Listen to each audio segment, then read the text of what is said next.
movie apocalyptic outside today. My name is Rich Schaefer. I'm the supervisor of the town, and we're here at the start of our official town board meeting to make a couple of presentations that the town board and I and our elected officials wanted to do. The first one is Thomas's Hope Foundation, and I wanted to bring up Linda Ventura. If you could just explain to everyone what I got to see when I went to visit out in Holtzville. So I lost my son 11 years ago, and we have a foundation in his name, Thomas's Hope. We are peer-run and family navigators, so we bring people to treatment. We help families navigate their own road to recovery, and we get everyone well. And we have a recovery center. That's the comfy couch, right, Rich? The comfy It's like it's the living room model. So we do a lot of great events for people in early recovery. Open mic night, meetings, open meetings, craft night, game night, movie night, whatever the community would like to do is what we do with them and for them. And again, the family work, which is so imperative with this disease of substance use, and we bring everybody on their own road to recovery. And I will just add that the only way I got there was by my great friend Terry Kroll, who we all know, who is a very active participant there. And Terry, of course, when Terry speaks and requests, I respond. And so I got out to visit, and I'm sorry, Gerald, Dimitri, part of the team, who is awesome in terms of his experience, number of years of experience, presentation, and I can see why he has such an effective 45 years in recovery. And 45 years in recovery himself. Dimitri, I had not met. He just started. He's new, and I can tell you that they really have a great model that I could see why they're so effective. So when I came back and couldn't stop talking about it to the town board, they all decided, because one of the things that they needed for the foundation was transportation, and so they were in the midst of purchasing a van that they weren't able to. We were in the midst of wishing to purchase a van, but they had it identified, and the van was at the dealership. Yes. And in fact, Guy Calla from Presiding Officer McCaffrey's office was there, and Legislator Piccirillo, who represents the district where the foundation has its office. So we put together, because we have ARPA money that was available, and ARPA, as you know, is the American Rescue Plan Act that is designed. One of the tenets of that program that the federal government approved was to help combat addiction issues, both alcohol and drugs, because of what happened as a result of COVID. We know the increase in addiction that just spiraled out of control. And so we got them $42,000 that went to purchasing the van. And we know that this is going to go a long way in helping you with the mission. And we know We've been transporting 15 passengers, and that goes. We do about 4 runs every week to bring people in to get them included and part of the program. Included and have fun. You gotta have fun in recovery. Absolutely. Congratulations. Thank you.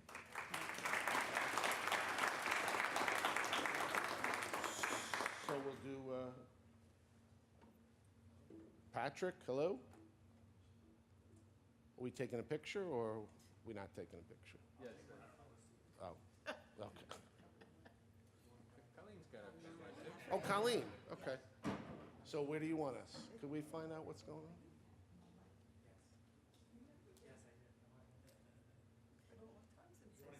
Oh, you know him?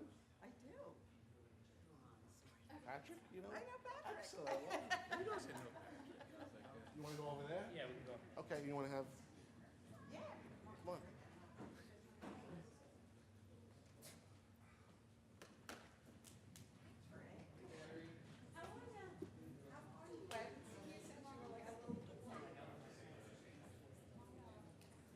Alrighty.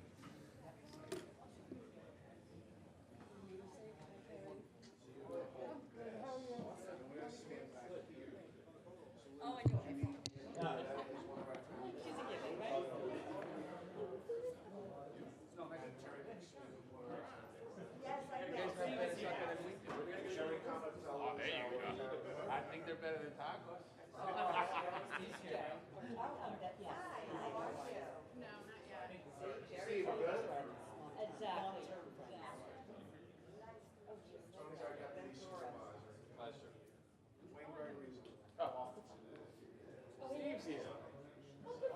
I was on the phone with Adobe. We don't know where he went. It's coming a little fuzzy.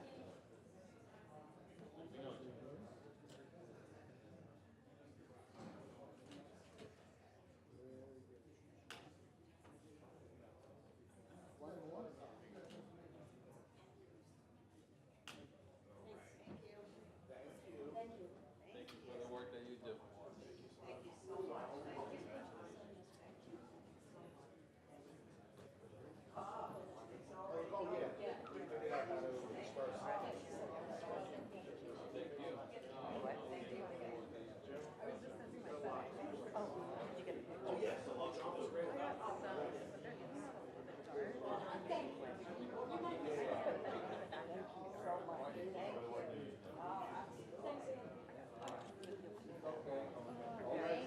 I know.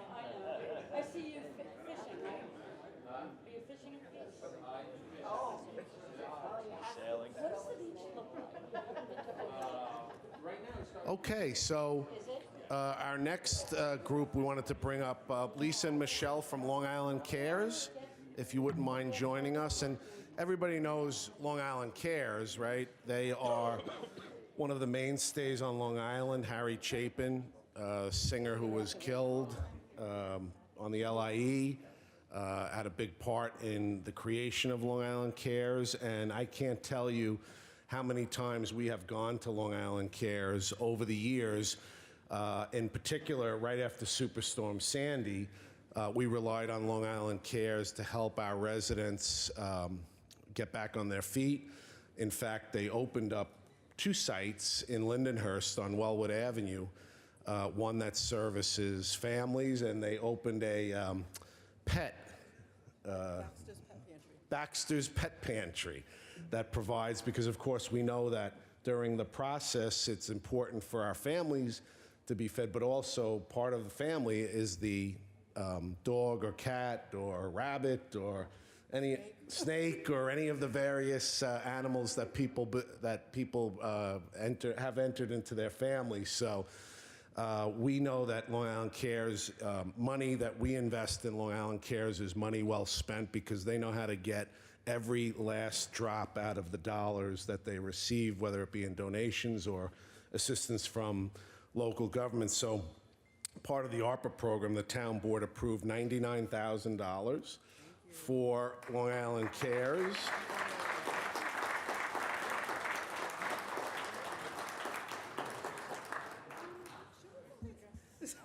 I know you put me on the spot. No, No, I don't want to say anything. we're, on behalf of the organization, we're just thankful for the partnership. Our director wrote a nice little speech for us, but we've been, even before the doors opened during Sandy, we were serving the community before that. So we're just thankful for the partnership and the ability to continue serving and supporting this community, and Long Islanders in general. And the Thank you. key on this was that they set up shop on Wellwood because they needed a permanent a place for people to come. And then they knew that the need was still there, and they didn't kind of pack and run, but that now is serving everybody, not just in the Lindenhurst community, but throughout the town of Babylon and the general area. That So is correct. thank you very So much Thank for you that. for the partnership. Thank you.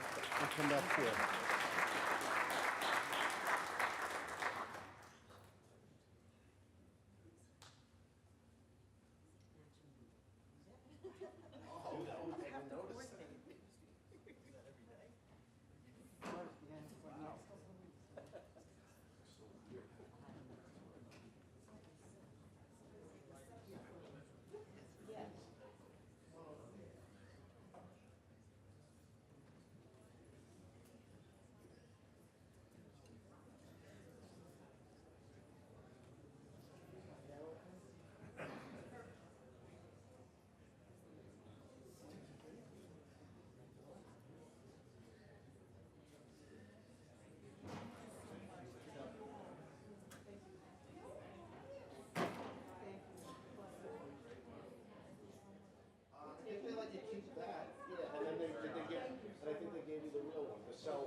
Okay, on to our next presentation. As you know, each month we began the Ron Klusner Excellence Award. The plaque hangs over here, and that is for Employee of the Month. We have 2 Employees of the Month that have been recognized and selected amongst many of our employees. It's been a successful program to date. There's a committee that reviews all of the submissions, and the winners get wonderful cookies, I think to share with their coworkers. I'm not sure, but I'll have to ask when they come up.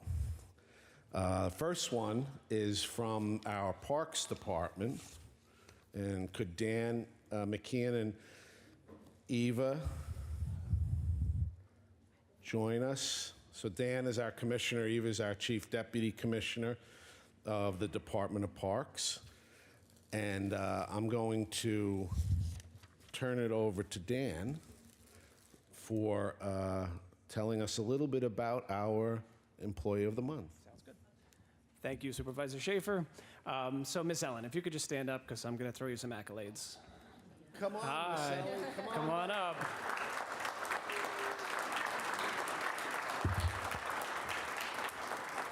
So Miss Ellen is what I would call an institution in the Parks Department.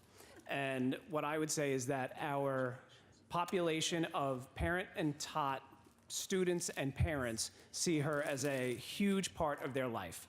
She's been at the Parent and Taught program since 2012 officially, and then prior to that, she was with us in various capacities in that program.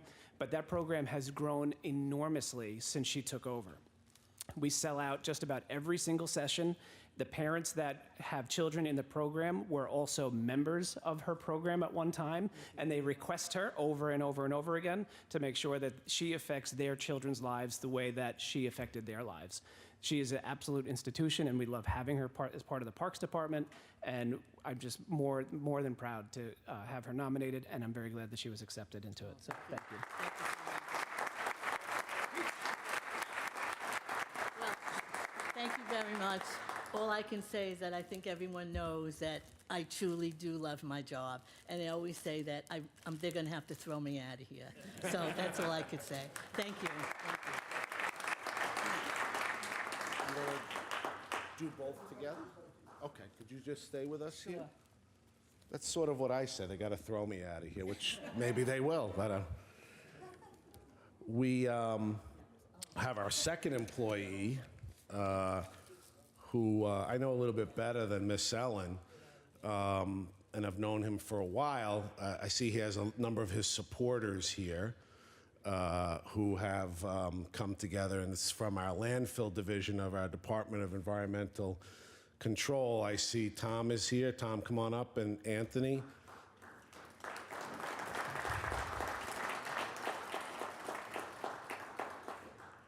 So, Big Sean, come on down. Big Sean.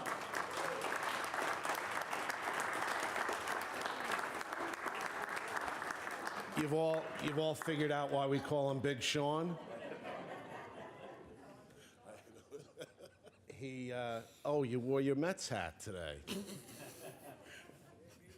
Yankees lost last night. So the Mets did too. Well, I didn't know. I'm a Mets fan, so it's all right. All right, well. All right? So Big Sean and I have known each other for a while, since I came back in 2012. He was working here as a seasonal and had been working here for probably 8 or 9 years at that time. At that time, yes. At that time as a seasonal employee, part of our apprentice program. And one day he came to me, he was working in highway, right? Or buildings and grounds. at the time. Buildings and grounds. All right, through under the torture of Danny. Am I getting you to laugh there? And so he and I bumped into each other at one point. We had a long conversation about career and where do you want to be and all this. And we thought that the landfill would be the best place for him. One, because of how he handles responsibility, and two, also because of how he's able to get others to follow him. not because of his size, but he's actually very funny, right? Right. Kim told me to say that. Right. So I couldn't think of it. When I saw that he was selected, it was really important that I make this presentation because we've come a long way. And Sean is a very important leader in our operation. It is, if things are not working well at the landfill, it could not only devastate us in terms of our quality of life, but it can also bankrupt us financially because the town's budget relies on that place operating at full speed. We're lucky to have Tom and Anthony. David was up there at one point. And how many people are here that work out of the landfill division? Raise your hand. Give them a round of applause. For their hard work. So, Sean Davis, we've got this award for you as winner of the Ron Klusner Excellence Award as Employee of the Month.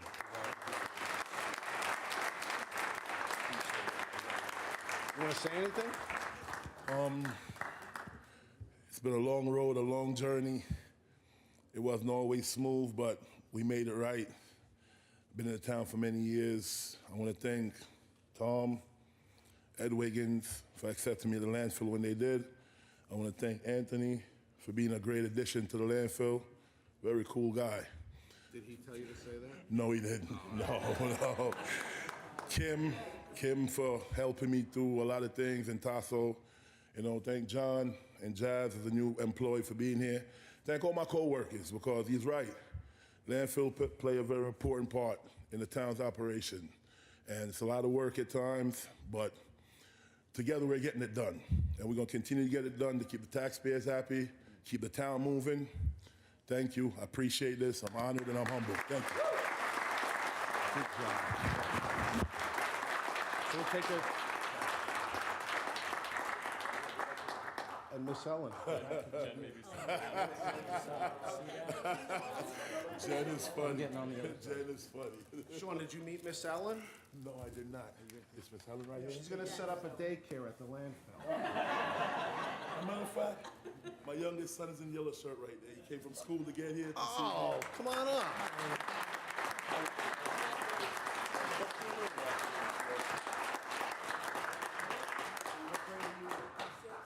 You're sixth The grade. big kid. What are you growing? He's only 11. He's in sixth grade. Goes to Farmingdale. Good. Big Zion, right? Yes, yeah. You proud of your dad? Yeah, I've been to the town of Babylon before. It was pretty The cool. landfill. The landfill. He came there once on a And you Saturday. saw what he does? Yeah, and I also saw Tom. He was a great guy. Awesome.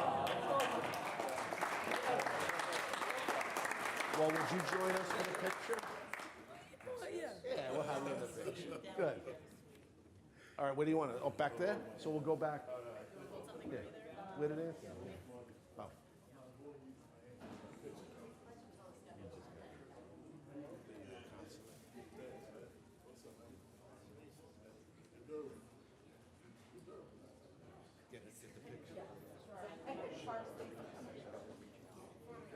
No, it's you. Maybe you know him with a different name.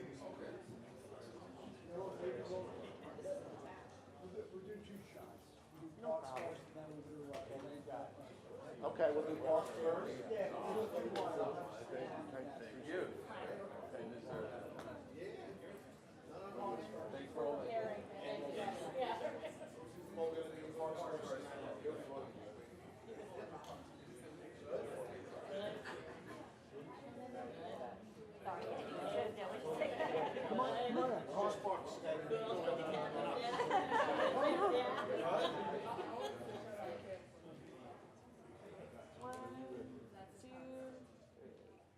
And this is the film's colleague, Anne. Hello. Thank you, Miss Ann. You're welcome. Put the camera down. I got it.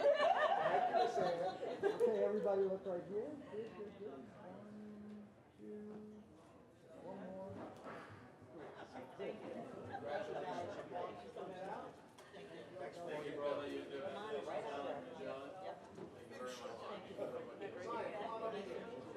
Stand next to Dad.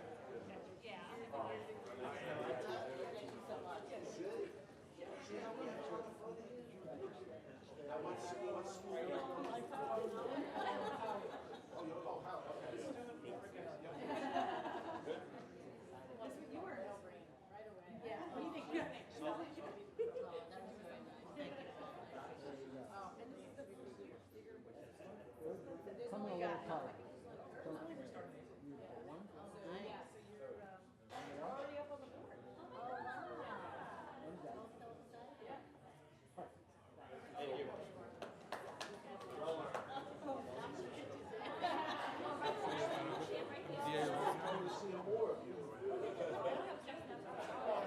Yes, you do.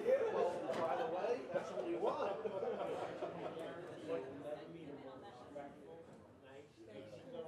And when you're ready for the summer months, when you get 16 years old,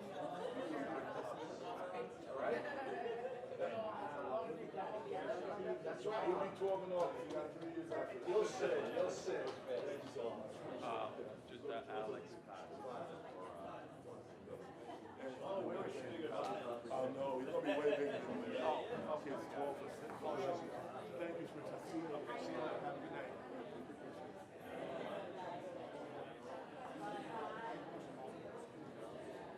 Thank you, sir.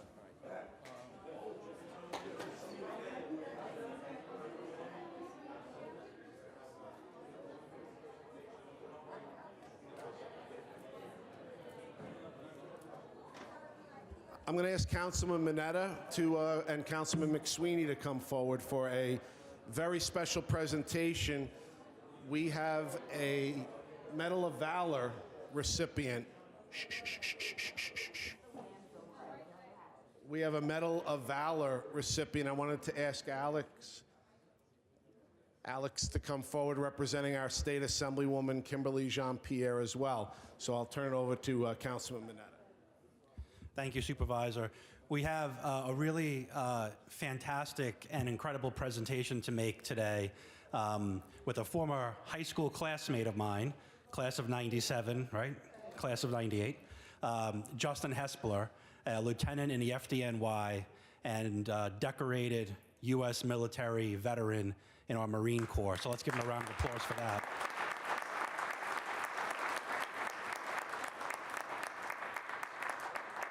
So Terry's going to go over all the details in our proclamation that we have, but Justin was just recognized personally by the President of the United States, President Biden, receiving the Medal of Valor Award, which is absolutely incredible.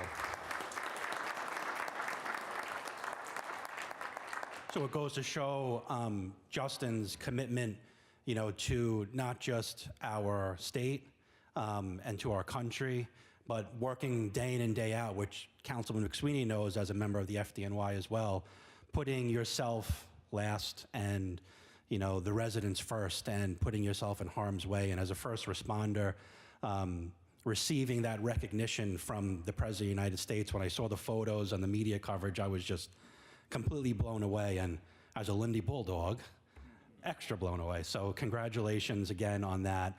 And I'm going to pass it on to Councilman McSweeney.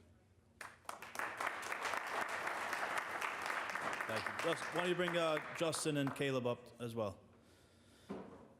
So I do like to point out all the time, what would this world look like without our first responders?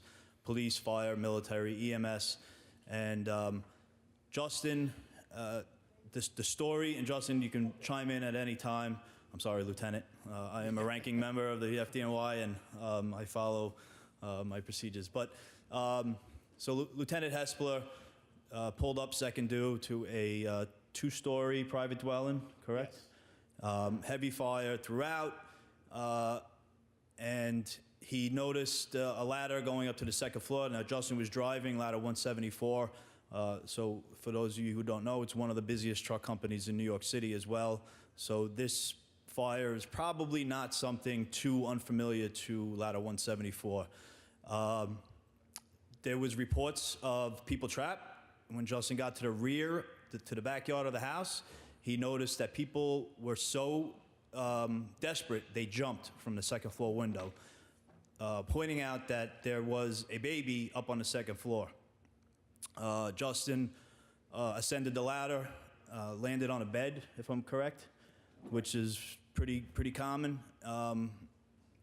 Did a quick search, and at the same moment that he's doing this, a mayday was given for all members to back out, because an urgent was given for all members to back out because of a burst hose line, which means they're no longer putting water on this fire, which means conditions on the second floor are getting worse.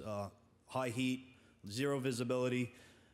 And when we talk about zero visibility, I always tell people, imagine being in your oven, right, and having it cranked up. And then imagine being in the darkest room in your house, maybe in the basement, a room with no windows. Shut the light off, close the door, and then put your hands over your eyes, because that's zero visibility. Justin, ignoring the urgent and knowing that there was really good reports of somebody up there, put himself in front of everything and continued to search for an infant, if I'm not mistaken. Yes, an infant baby, where he found laying in the crib, and saved that infant's life. So for that family,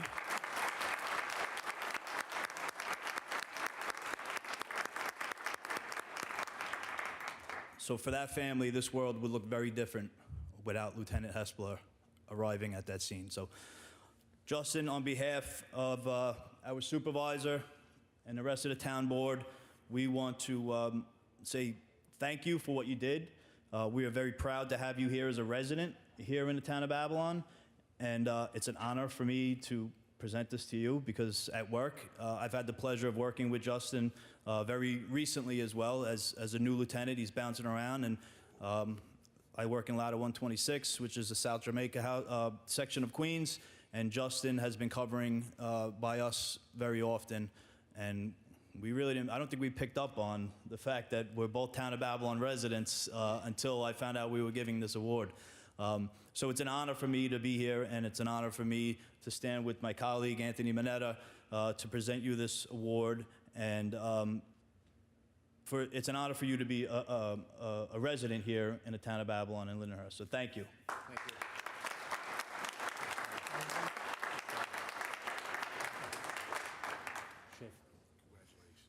I just want to say thank you to the Town of Babylon, and it's a great feeling to be recognized here in my hometown, of course. I can pick this up a little bit. I'm happy to be working for a job that I love, and I would do it each and every day, and thank you.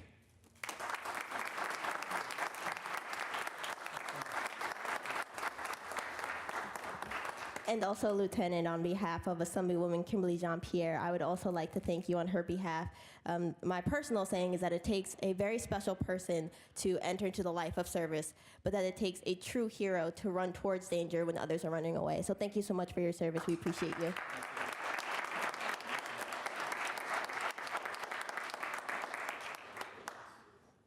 Who are your assistants?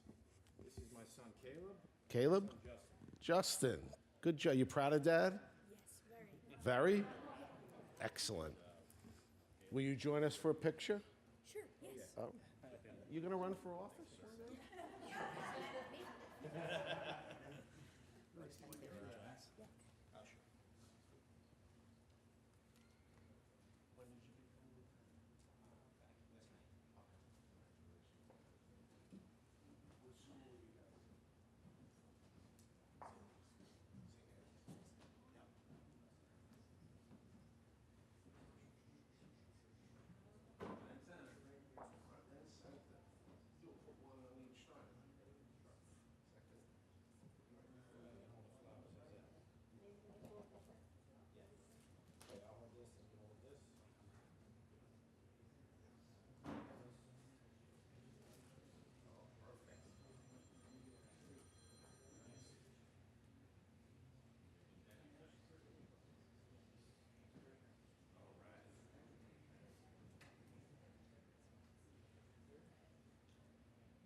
And where is the Consul General?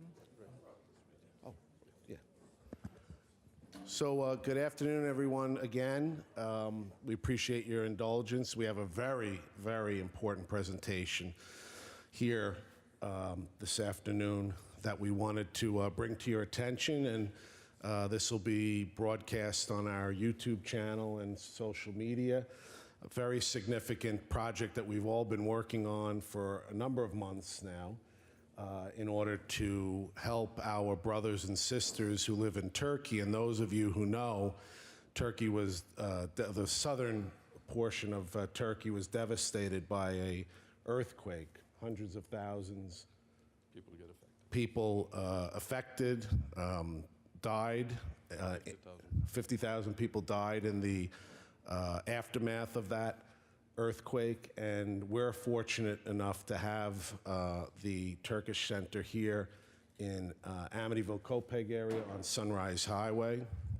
Errol is the president, chairman of the organization that operates that, and when we were attending an event recently there, we literally just in conversation came up with the idea of creating a sister city, that the town of Babylon would adopt a city in Turkey in order to help raise funds for what is going to be a very long reconstruction in order to help those who've been impacted with services that they would require. And we've talked about a children's library, we've talked about a recreation program for special needs students and young people. Yes, and we're going to connect them with the Winters Brothers Autism Center and utilize Christine and her team's expertise to assist our brothers and sisters there. We've had a number of conversations, and we're very, very honored to have here today the General Consulate from Turkey. Would you come forward, please? General Consulate Özgür. And General Consulate Özgür and I have had several conversations. He participated most recently in District Attorney Ray Tierney's iftar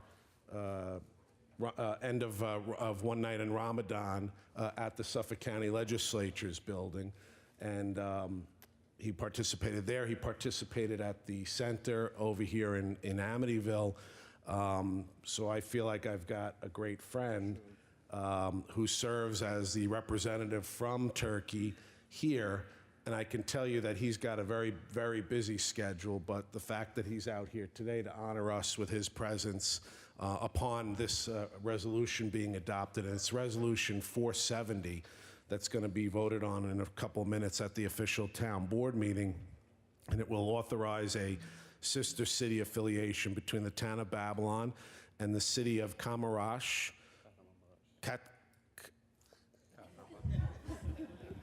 Kahramanmaraş. Ferdy, where's Ferdy? Oh, it was punch-out time, right? He had to leave. He was here, yeah, during town time. We'll make that point. through the Sister Cities program, further authorizing the supervisor to execute all necessary documents to effectuate said Sister City affiliation. And so this resolution will formalize this. And we will then be able to get to work on the most important thing, which is to help raise funds, bring attention, and offer expertise. As I've told you in the past, the town board is very interested in seeing this be successful and wants to make sure that not only do we offer our expertise here from the town of Babylon, but we've already made connections with the Long Island Association and other business organizations in Suffolk County and on Long Island to have them assist as well. So we're all in on this, and we're very grateful that you've given us this opportunity to do just that. So, General Counsel,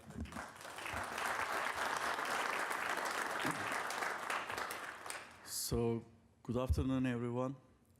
First of all, I would like to express my gratitude for giving me this opportunity to address the town council, you call it? Yes. Yes. Maybe it's a very rare occasion for a foreign diplomat to address the local administration and the people. As Supervisor Rich Sheffer said, we met with him on the occasion of fundraisings to help the people of Turkey who were affected by the devastating earthquakes. And just for you to have an imagination of the scale of the devastation, the area that is impacted includes 11 cities in Turkey, and the total area that is impacted by the earthquake catastrophe is nearly the area of the countries in Europe, like the Netherlands, like the area of Switzerland, just to grasp the imagination of the scale of devastation. So as he mentioned, more than 3 million people, unfortunately, had to relocate, leave their homes for new cities. And right after the earthquake, because of the scale, it was really impossible for one single country to deal with the consequences of the devastation. No single country with its own resources would have been able to really overcome the results of the devastation. And that's why Republic of Turkey had decided to make an international call and ask for international help. And in this regard, we have seen that we were not alone, and including the United States, more than 100 countries responded to the international assistance call. More than 12,000 international rescue workers arrived in Turkey in just a couple of days.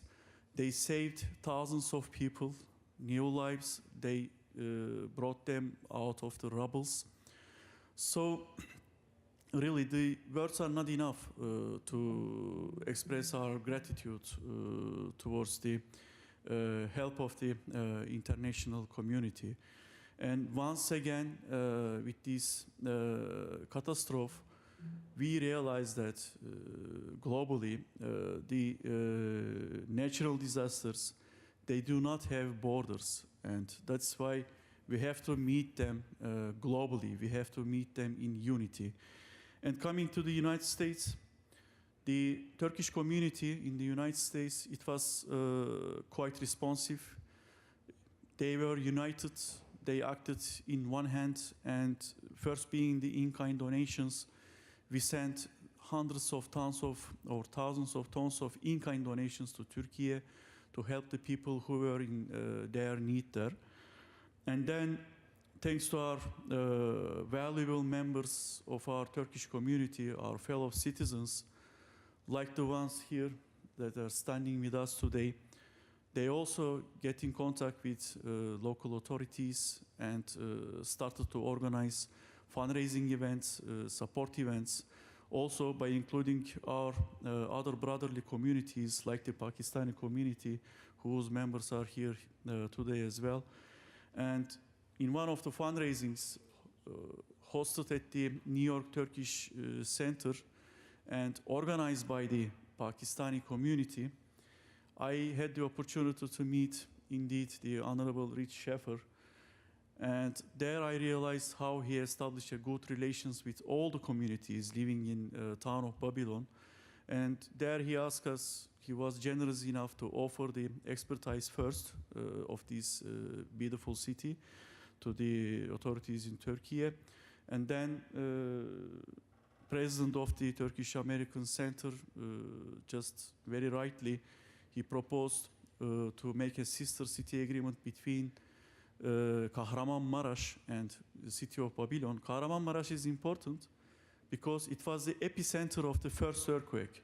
So it is the most affected city along with Hatay in the devastating in the earthquake zone.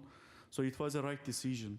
And most importantly, I believe the sister agreement, city agreement for this moment, it envisages to start a cooperation or to bring the expertise towards the children first. And unfortunately, in these catastrophes, children are the most vulnerable members of our communities, of our societies. And with great, I learned that they will be focusing on the children with the Down syndrome, right, Erol? So that's very important that they extend their helping hand to these children who are in need in order to gain them back to the society and make them again the part of the society back in Turkey. On the other hand, our country, the government, with all its resources at the hands, is heavily investing in the region for reconstruction and also for rehabilitation. And right now, the focus is on the infrastructure in the region, again, to bring back the infrastructure, the basic services, so that the normal life again prevails in the affected region.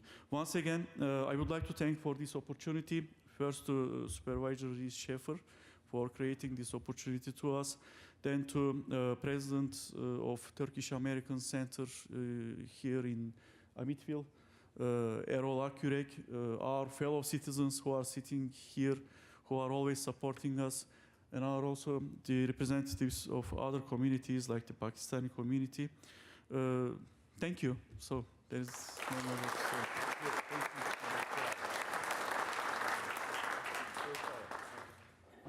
Hello, everyone, and welcome again. And today is like our special day. Today is like we recognize the United States of American people and never let Turkish people alone. We've been working together, U.S. and the American, almost 100 years. We fight against the communism together. We first started in the Korean. After we went together Afghanistan, we went to Bosnia and Gulf War, and we went all over the world. Now I've been like to live in the United States almost 24 years, and past 4 or 5 years we don't like to work like the all organizations like to help the other peoples. We helped like first we worked the Hurricane Sandy times, then pandemic time came, we worked together. We helped a lot of peoples. Now all of a sudden we joined with the Asian Jade communities, work with Thomas Joy, Ed Young, and Lucy Cho. And we also start working with other communities like from Pakistan, India, and also like the Chinese people need help. And also we help our local peoples. When the earthquake happened, and we've been receiving a lot of phone calls from all over our friends to just helping the Turkish peoples. And we get them lots and lots of help. And I really appreciate for that. And I really appreciate for our supervisor, Rich Sheffer, to helping us to make this happen, for helping the Turkish peoples and here and in Turkey. Thank you very much again. Thank you.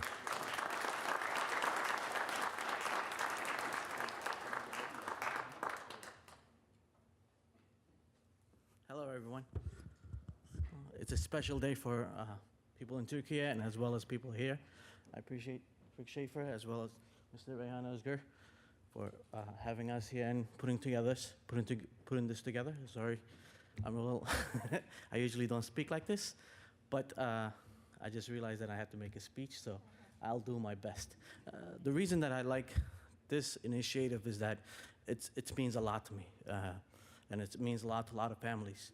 It's not only the earthquake is going to affect, it's also going to affect a lot of families in Turkey, as well as it's going to help from here, as well as in Turkey. The point is to help people with autism. So bringing an autism awareness, it's very important to the world, especially right now in Turkey. So I myself have a son who's autistic, and he's around 8 right now, and he barely speaks. And like I said, this is very meaningful to me. It's very great that Errol Akgürek came out with the idea, and everybody put it together with Rick Schaefer. It's very special that we have to put this together. I know I didn't start the reading yet, so I'll get to the part where I have to read from the text. Today we are gathered here to support the Sister City initiatives. It is truly an honor for me to deliver a speech in favor of these important endeavors on behalf of everybody in here that is supporting this. Sister City programs aim to establish solidarity and cooperation bridges between different regions and countries. Through these initiatives, the sharing of experiences among local governments, increased cultural exchange, and strengthening of mutual assistance and envision. Sister City relationship not only foster connection between two municipalities, but also among people. These projects provide an opportunity for our citizens to become acquainted with different cultures, forge new friendship, and gain an understanding of diverse ways of life.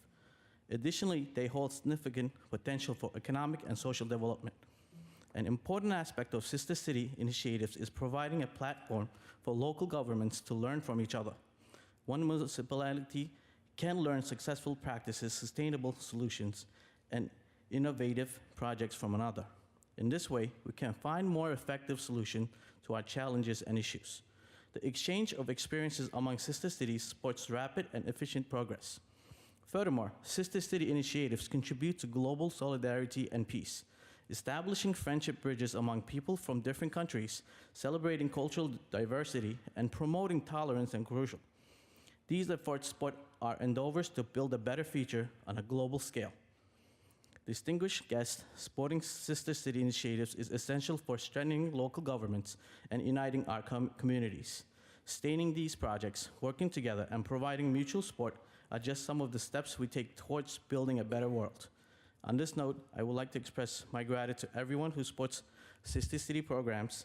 The participation of municipalities in these projects creates invaluable opportunities for collaboration, growth, and harmony. Thank you. Thank you very much.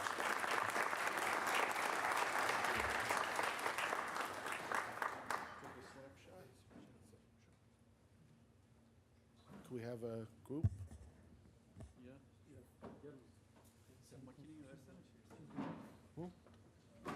Yeah, we'll do one big one, and then we'll do one with the council general. Here? Or you want to go Steve? Yeah, we'll do it up there. Yep. Good to see you. Good to see you too, man.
Are we doing one?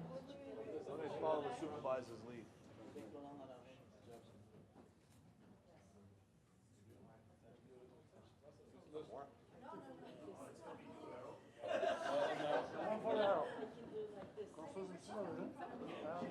Sizin için I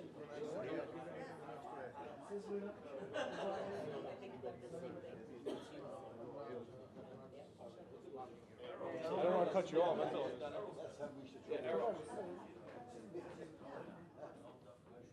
Tony. Tony, you come, please. No, Errol. I'll go and start with that. I'm gonna get over behind.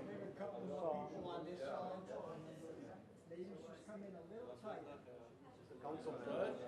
Probably be up there. That's all right. No. This is fun. Might have to squeeze it.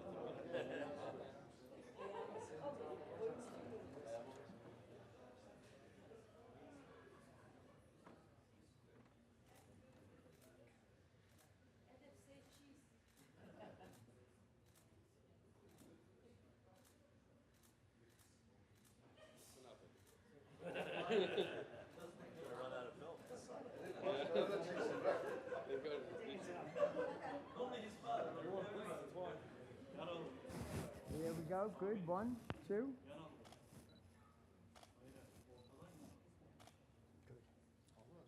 I get one more, please?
should do with this. I have a lot of people coming in.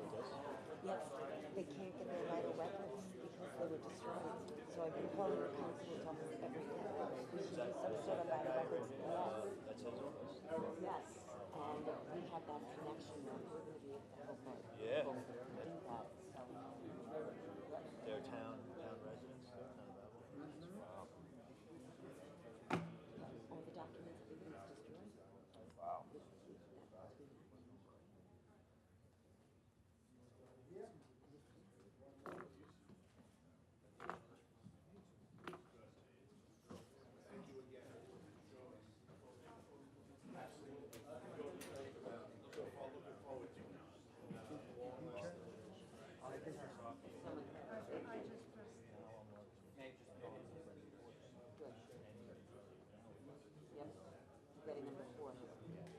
Didn't come out It's just a call show. I don't even know if I'm going to send this one over. Yeah, no, she should be sending it to them. I don't know if she sent it, but I sent it to them, so that we go back and forth. Okay. Teresa go back Right, and forth. because, yeah, she should be, before it goes to resolution, I think you guys have everything before we vote. No, this works out great. One more. I didn't say computer time.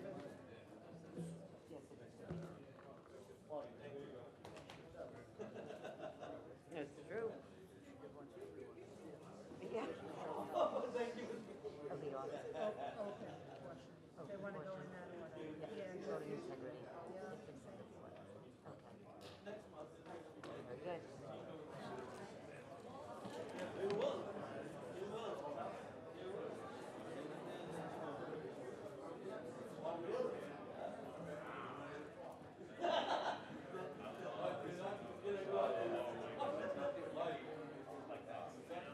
All good? Okay, we got one more. And frozen. That's why I stayed out there.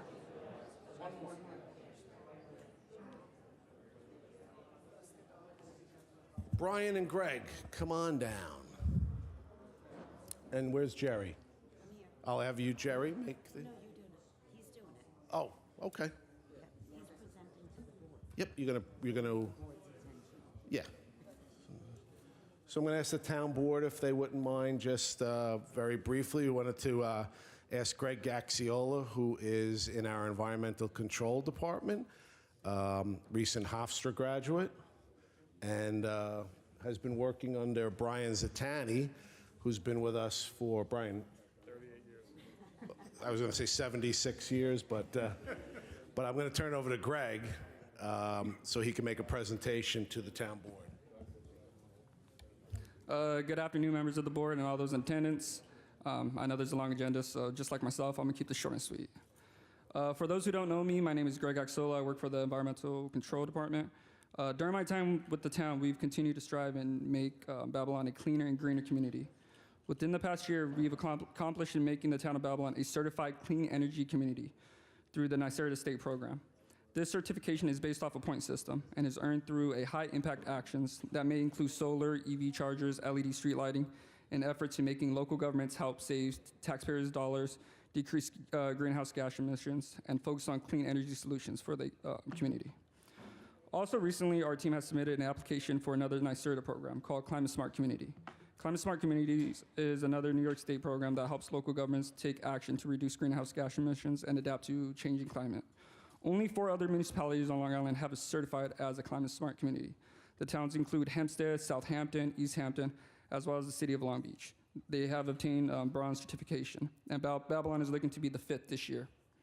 Another program we've been involved in the past years is the 501 New York Rideshare.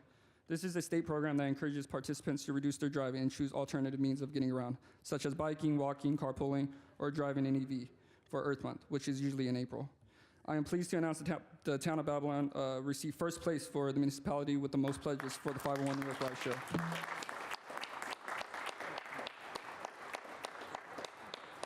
We couldn't have done this without your guys' support that you have given, and we hope to continue the programs that make Babylon a cleaner and environmentally friendly community. I would like to thank the different departments that helped assist us in our application process, and special thanks to Jerry Compatella and her team, Colleen, Janina, for all the support. I would also like to give a special shout out to Brian Zatani and want to say thank you for his leadership and all the work he does behind the scenes. They couldn't have been done without him. Thank you.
Thank you. Welcome from all of our family here. Thank you.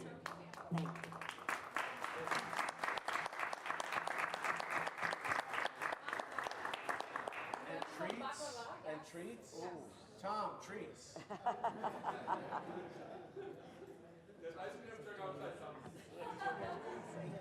We, once again, we can't thank you enough for the kindness, generosity, and I see Madeline and Tracy are here, and Marcus, and I know that they say a special thank you to all the work that you've done with the food pantry and the work that you did during COVID recovery as well. So we're very grateful to the Turkish American community.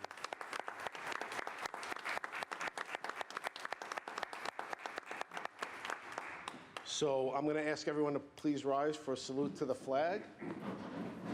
I pledge allegiance to the flag of the United States of America and to the republic for which it stands, one nation, under God, indivisible, with liberty and justice for all. And please remain standing for a moment of silence. I'd ask that you keep in your thoughts and prayers the brave servicemen and women serving our country, both here and abroad.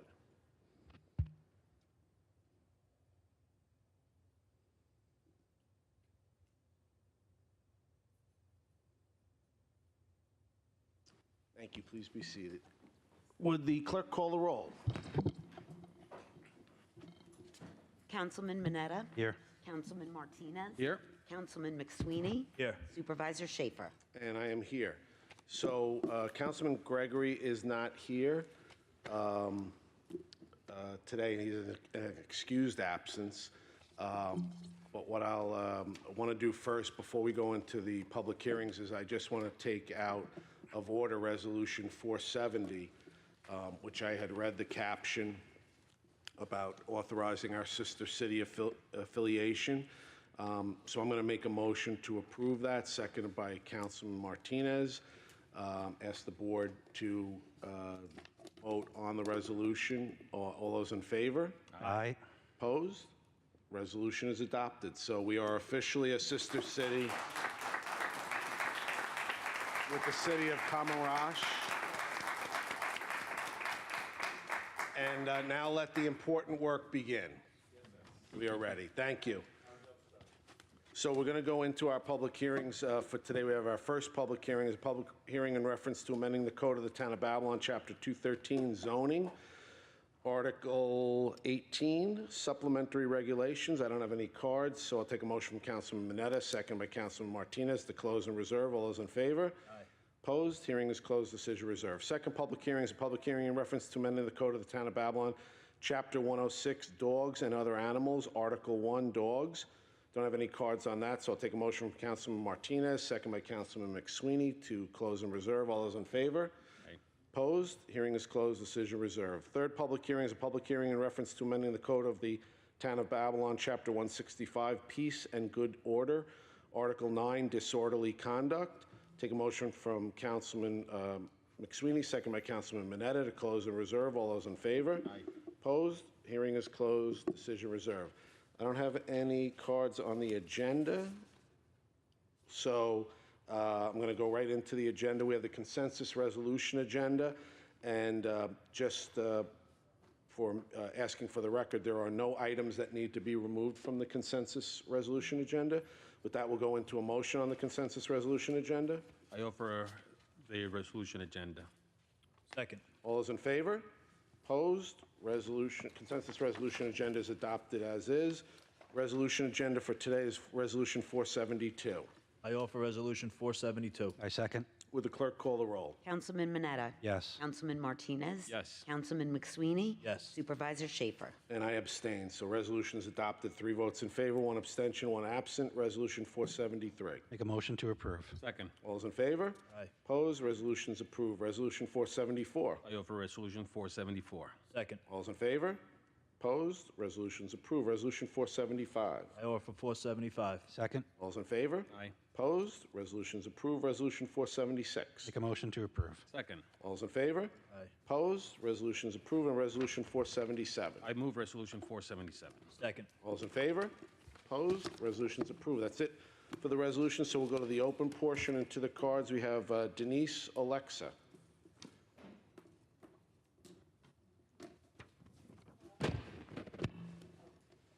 You could pull that towards you. Yep, there you go. And just state your name and address. Okay. I'm Denise Alexa. I'm from the town of Oyster Bay. Wanted to first thank the board for forwarding New York Citizens Audit report to the Suffolk County DA. Based on the work of New York Citizens Audit, we are here to share some updates and ask for your support. New York Citizens Audit is working with Andrew Paquette, PhD, also known as Dr. Art Zark, a brilliant cyber intelligence expert. He discovered 4 hidden algorithms in the New York State voter rolls, also known as Nice Voter. The algorithms found in the databases link county voter identification and State Board of Elections identification numbers in such a way that it could be used as a third ID number, which then could be used to clandestinely tag and track records of interest, such as phantom voters. Every county official that Dr. Paquette spoke with about this subject stated they had no idea the algorithms existed. None had seen any sign of their existence prior to these findings. The algorithms perform no security function, and they were not designed to optimize database performance. Regardless, fictitious records and votes, cloned records, and deletion of records all violate the law. We know election fraud occurred. There is too much evidence to deny it with any credibility. Whomever is responsible for the algorithms is deliberately or negligently violating the law on a systemic and regular basis. Dr. Paquette's findings about New York's voter roll algorithms were recently peer-reviewed and published in a scientific journal, the Journal of Information Warfare. And I'll let my colleague continue. Great. Is that Patrick Wynn? Yes. Okay. Patrick Wynn? Hello, thank you for giving us the opportunity to speak. My name is Patrick Wynn, Smithtown, New York. What my friend Denise had just been talking about is, and what's most significant about this peer-reviewed article in the Journal of Information Warfare is it proves the manipulation present in the New York State voter database is now a scientific fact. It provides an explanation of the inaccuracies and irregularities. It proves a total loss of control, which is a quote, a data breach of the most severe kind, recognized by our federal government. The law says that it renders the affected New York State voter database completely untrustworthy. It proves that New York Citizens Audit research team's data is solid, reliable, and can be replicated. It is not based on opinion or conjecture. It proves that New York State election officials certified provably inaccurate elections, ignoring NICE's notification of the 2020 election irregularities, proceeded to be run by in the 2022 election. And we are very grateful that you have forwarded the information we've provided you with to the Suffolk County District Attorney. But in the past, we've asked that these egregious violations, we've been met with indifference and inaction, including from the Attorney General, the Secretary of State, State Board of Elections, Inspector General, Federal Bureau of Investigation, state leadership of Democrat and Republican parties, county election officials, sheriffs, district attorneys, and others. And I'd just like to close with just give me a second here, I'm sorry.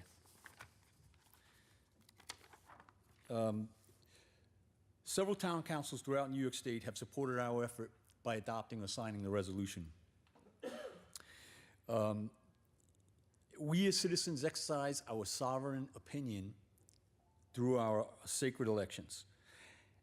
And when plausible doubts as to their accuracy are brought to our attention, it is our right and duty to call for an audit. And I think all of us as voters, yourselves included, want our votes to count. And since unanimity is obviously an illusion, the majority must prevail. But we can never be sure that the majority is prevailing when there's doubts concerning how the votes are counted. So what we're looking for is not necessarily election integrity, because elections can't have integrity. What we're looking for is accuracy, provability, and verifiability. And that's why, although we're very grateful, like I said, that this has been forwarded to the Suffolk District Attorney, we're looking for a resolution for an audit to be adopted. So if you will seriously consider that and adopt it, we'd be very grateful for that as well. So thank you. Thank you. Roy Reynolds?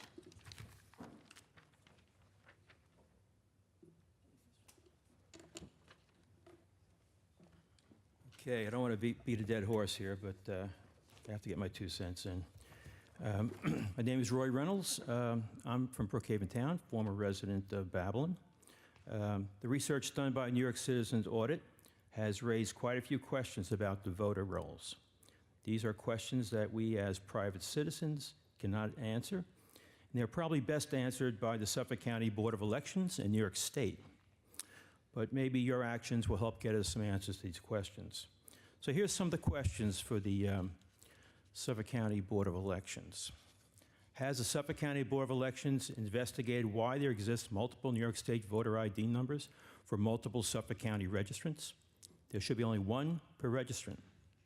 Has the Suffolk County Board of Elections canvassed the registrants with multiple New York State voter ID numbers? If so, what were the results? Does the Suffolk County Board of Elections know why the New York State voter database contains algorithms? Does the Suffolk County Board of Elections voter database contain algorithms also? We don't know that. Does the Suffolk County Board of Elections know who changed the vote counts originally reported by the New York State Board of Elections for the 2020 general election, so they conform to New York State Secretary of State's reported count? The counts were changed on July 28, 2021, after certification. Does the Suffolk County Board of Elections know why 4,066 registrants in Suffolk County were allowed to vote before their voter registration date? Does the Suffolk County Board of Elections know why New York State Board of Elections database indicates that 176 people in Suffolk County voted without a residence address? Does the Suffolk County Board of Elections know why at least 31 people voted in Suffolk County who are older than the oldest known living resident of the United States? Does the Suffolk County Board of Elections know who has access to the New York State voter database and is capable of making changes to the data? For example, agencies, individuals, consultants. Who has access to the Suffolk County voter database and can make changes? What agencies or individuals? Okay, so we do need your help, and we appreciate your forwarding this to the district attorney. And as was mentioned, we've had nothing but resistance from the Suffolk County Board of Elections and the New York State Board of Elections. They don't want to hear about it. I think they're embarrassed as to what's going on. So thanks again for your help. Thank you. Okay, I don't have any further cards, so I'll take a motion to adjourn by Councilman McSweeney, second by Councilman Martinez. All those in favor? Aye. Opposed? Meeting is adjourned. Thank you.